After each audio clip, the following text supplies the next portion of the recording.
नमस्कार दोस्तों, मैं एडवोकेट मनीष अलग आपका इस वीडियो सीरीज में स्वागत करता हूं, जिसके अंदर हम डिस्कस कर रहे हैं ऑर्डर 37 समरी सूट से पर्टेनिंग कुछ जजमेंट्स का।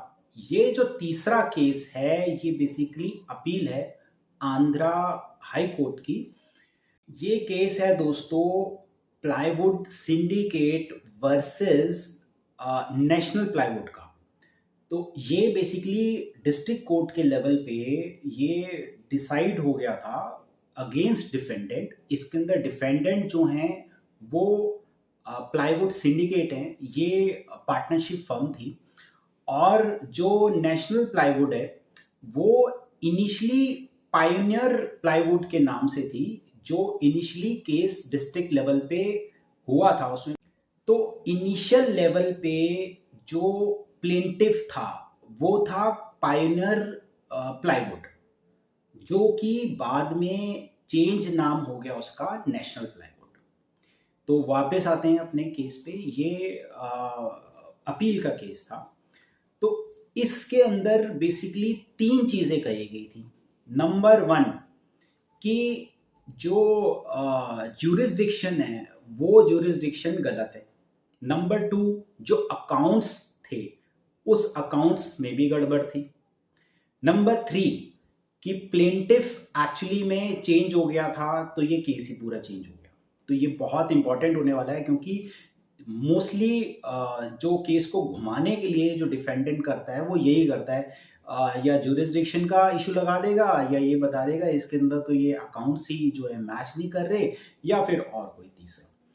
तो इसके अंदर देखते हैं कि बेसिकली हुआ यही था कि माल गया था और पैसे इतने बनते थे, इसके अंदर चेक बाउंस भी हुआ था। तो सबसे पहला जो पॉइंट उठाया गया डिफेंडेंट की तरफ से वो ये उठाया गया कि हैदराबाद में ये जुरिस्डिक्शन बन ही नहीं रही, क्योंकि जो माल सप्लाई किया गया था डिफेंडेंट को, बेसिकली डिफेंडेंट अब इसमें एपेलेंट है, उसी ने अपील करी थी हाई कोर्ट के अंदर, तो हम एपेलेंट कहेंगे इसके अंदर।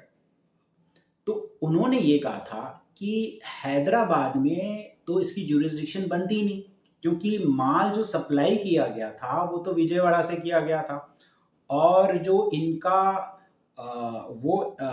जो गोदाम है वो भी विजयवाड़ा के अंदर है।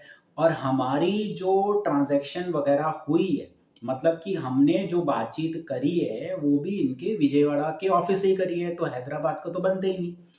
तो फिर इसके एवज में जो अपोजिट काउंसिल था उन्होंने ये कहा कि भाई साहब देखो ये, और उन्होंने एक और बात कही थी कि हैदराबाद में तो सिर्फ इनका हेड ऑफिस है। अब सिर्फ हेड ऑफिस के होने की वजह से ये चीज़ तो नहीं कही जा सकती ना कि ज्यूरिसडिक्शन वहीं का बन रहा है, कॉज ऑफ एक्शन वहाँ का बन ही नहीं रहा। तो अब जो काउंसिल है, अपोजिट काउंसिल ने ये कहा कि ये जो आपने खुद ही अपने रिटर्न स्टेटमेंट में ये कहा है कि हम जो पैसा कभी कैश वगैरह देते थे वो हैदराबाद में देते थे, प्लस जो चेक वगैरह दिए वो भी इनके हैदराबाद के हेड ऑफिस में दिए, प्लस जो जो भी इनकी ट्रांजैक्शन वगैरह होती थी, जो भी इनकी आपस में बातचीत होती थी, वो भी हैदराबाद में करते थे।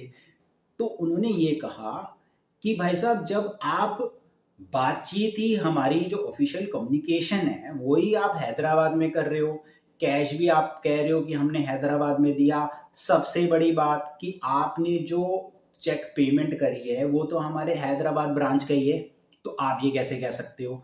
तो इस पॉइंट पे ये बात तो उनकी खारिज हो गई कि ज्यूरिसडिक्शन जो है वो हैदराबाद की नहीं बन रही, विजयवाड़ा की बन रही है। तो कोर्ट ने ये कहा कि ठीक है, इनकी हैदराबाद की ज्यूरिसडिक्शन ही बन रही है। दूसरा पॉइंट ये उठाया गया कि ये देखो माल जो था, दो माल भी वापस आया हुआ है, जिसके अंदर सिर्फ ये था कि जो दो ट्रक थे वो वापस आए थे, प्लस कुछ इनके अकाउंट्स में भी ऐसा था कि इनकी लेनदारी बन रही थी, मतलब सेट ऑफ का केस बन रहा था ये।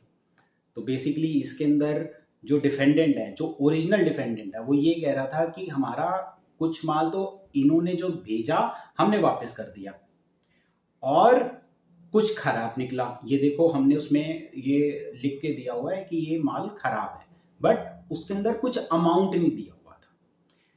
बट जो डिफेंडेंट ने पेश किया हुआ था वो एक कंप्यूटराइज्ड एक लेजर दिया था जिसके अंदर खुद डिफेंडेंट के साइन थे।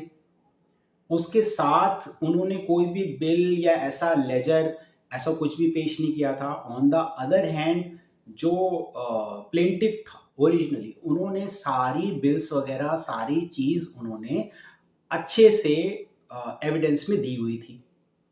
अब कोर्ट ने ये कहा कि भाई साहब तुम एक कागज का पर्चा लेकर खुद ही साइन कर कर आ गए हो, तो ऑब्वियसली इसकी सपोर्टिंग डॉक्यूमेंट्स तो आपने कुछ दिए नहीं हुए ना। तो अब ये सुप्रीम कोर्ट की एक केस की उसमें डिसाइड भी हुआ था कि अगर कोई डिफेंडेंट ऐसा कुछ लेकर आता है जो उसने अपनी तरफ से ही बनाया हुआ है, मतलब कि अगर डिफेंडेंट लेकर आया ये मेरा लेजर है और ये मेरे साइन है, तो वो माना नहीं जाएगा, उसको सपोर्टिंग डॉक्यूमेंट्स में भी कुछ दिखाना पड़ेगा जो कि वैलिड हो। तो कोर्ट ने उनका दूसरा पॉइंट भी खारिज कर दिया। अब आते हैं तीसरे पॉइंट पे। तीसरा पॉइंट उन्होंने ये उठाया कि इसके अंदर ओरिजिनल जो प्लेंटिफ थे वो तो कोई और थे, अब नाम चेंज हो गया, अब नेशनल हो गया। तो उन्होंने ये कहा कि इन्होंने इसका प्रॉपर तरीके से जो कोर्ट के अंदर देते हैं नाम चेंज करने की जो भी फॉर्मेलिटी होती है वो उन्होंने की हुई है। तो इन तीनों बेसिस पे केस उनकी जो अपील है वो डिसमिस कर दी गई थी। तो ये केस अगेन उनके अगेंस्ट चला गया। तो दोस्तों इस केस के अंदर हमने देखा कि आपकी अपोजिट पार्टी अगर अपील भी करती है लेकिन उस अपील के अंदर वो कुछ ऐसा ठोस नहीं दे पाती, चैलेंजेबल नहीं दे पाती, तो उसकी अपील भी नहीं मानी जाएगी। इसी के साथ ये वीडियो यहीं पे समाप्त होता है। मिलते हैं हम अगले वीडियो में। तब तक के लिए मैं मनीष अलग आपसे इजाज़त चाहूँगा। नमस्कार।